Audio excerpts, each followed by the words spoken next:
#AskDrJohnWatson type చేసి మీ questions అడగండి, తప్పకుండా రిప్లై చేస్తాను. ఇతను ఏమడుగుతున్నా అంటే, does hair transplant treatment lead to cancer? Are there any long-term health risks associated with hair transplant procedures? Hair transplantation చేస్తే cancer ఏమైనా వస్తుందా?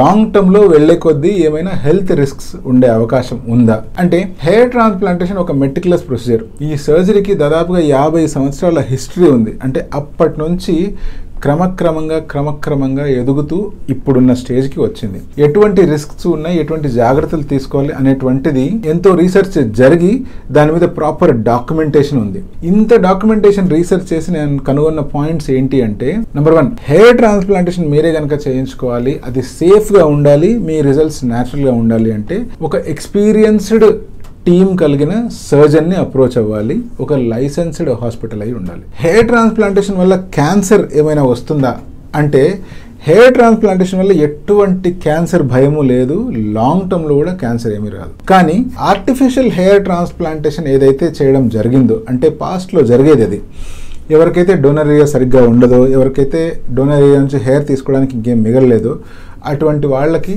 సింథటిక్ హెయిర్ అనేటువంటివి ఇంప్లాంట్ చేయడం జరిగింది. సో ఒక పీరియడ్ వరకు అది చాలా నడిచింది. ఆ సింథటిక్ హెయిర్ ఏవైతే ఇంప్లాంట్ చేస్తారో అటువంటి సింథటిక్ హెయిర్తో ఇంప్లాంట్ చేసిన వాళ్ళకి చాలా కొద్ది మందికి క్యాన్సర్ థ్రెట్ ఉంది అని తెలిసింది. సో అప్పటి నుంచి దాని మీద బ్యాన్ ఏర్పడింది. ఆర్టిఫిషియల్ హెయిర్ ట్రాన్స్ప్లాంట్ లేదా ఆర్టిఫిషియల్ హెయిర్ ఏదైతే ఇంప్లాంట్ చేయడానికి వాడుతూ ఉండేవాళ్ళు దాన్ని ఇప్పుడు ఎవ్వరూ చేయట్లేదు.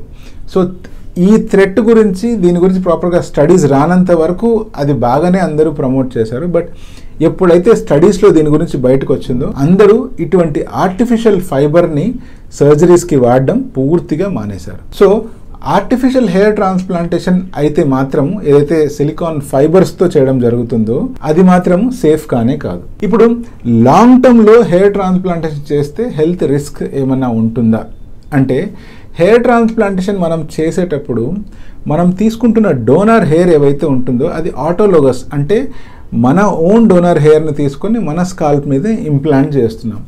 అలా ఎప్పుడైతే చేస్తామో మన బాడీ దాన్ని రిజెక్ట్ చేయడం కానీ, మన బాడీ దానికి అగెయిన్స్ట్గా ఫైట్ చేయడం కానీ ఎటువంటిది జరగదు.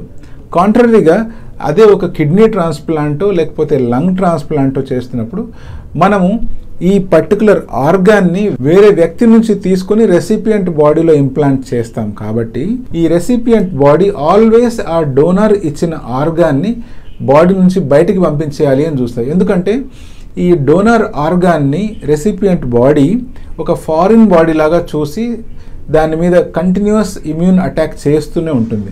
లాంగ్ టర్మ్గా ఇమ్యూనిటీ రిలేటెడ్ ప్రాబ్లమ్స్ అనేటువంటివి అదర్ ఆర్గాన్ ట్రాన్స్ప్లాంట్లో ఉంటాయి. తప్పితే హెయిర్ ట్రాన్స్ప్లాంట్ చేసేటప్పుడు మనకు ఆటోలోగస్ ట్రాన్స్ప్లాంట్ కాబట్టి ఇటువంటి ఇష్యూస్ ఏమీ ఉండవు. అక్కడ గ్రో అయ్యే హెయిర్ కూడా అంతకుముందు స్కాల్ప్ వెనకాల భాగంలో కానీ లేకపోతే బాడీలో ఇతర పార్ట్స్ మీద ఎలాగైతే గ్రో అవుతూ ఉండేనో అలాగే స్కాల్ప్ మీద మనం ఇంప్లాంట్ చేసిన తర్వాత కూడా నార్మల్గా గ్రో అవుతాయి. లాంగ్ టర్మ్లో ఎటువంటి రిస్క్స్ కానీ ఎటువంటి హెల్త్ ఇష్యూస్ కానీ ఉండవు.